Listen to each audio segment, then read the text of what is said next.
Turkey is holding international commemorative events for people who died in the World War I Battle of Gallipoli. Friday's commemoration sends a message of reconciliation of what was one of the most famous Ottoman victories of the war, in which tens of thousands of people lost their lives on both sides of a 9-month battle. German-backed Ottoman forces and Allied forces, including Australian, British and New Zealand troops, tried to break through to take Constantinople and knock the Ottoman Empire out of the war. The events marking the centenary of the Gallipoli battle are tinged with controversy, as the commemorative events of the mass killing of Armenians are taking place on the same day. Armenia says up to 1.5 million Armenians were killed in a campaign of genocide by the Ottoman authorities to wipe out their people. But Turkey has resisted the term genocide, sticking to its line with even greater vehemence in the run-up to the anniversary. The Gallipoli land campaign began on April 25 when the Allied troops launched their attacks. Armenians have accused Turkey of shifting the main Gallipoli event forward by 1 day from Saturday to Friday to deliberately overshadow the Yerevan ceremonies.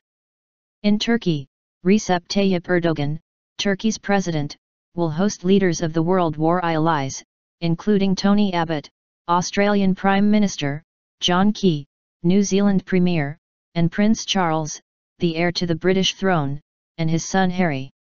The leaders will attend ceremonies throughout Friday at the beaches where the Allied troops launched their attacks, only to meet with fierce Ottoman resistance that lasted until the evacuation of the last Allied troops in January 1916 in what is widely regarded as a failed campaign.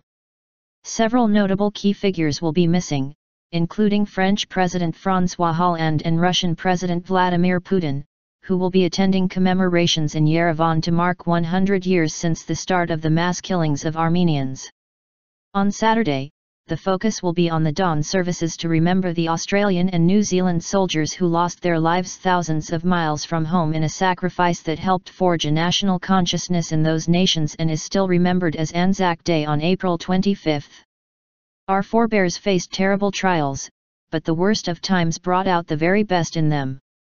Their perseverance, selflessness, courage, and compassion came to define us as a nation, Abbott said in advance of the anniversary.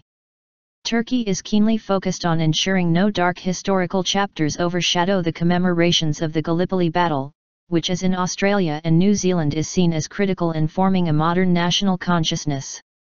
The Ottoman Empire, already on its last legs, would lose the war along with its German allies, but the defeat of the Allied attack created a national pride that would then be felt in the War of Independence and then the creation of the modern Turkish state in 1923.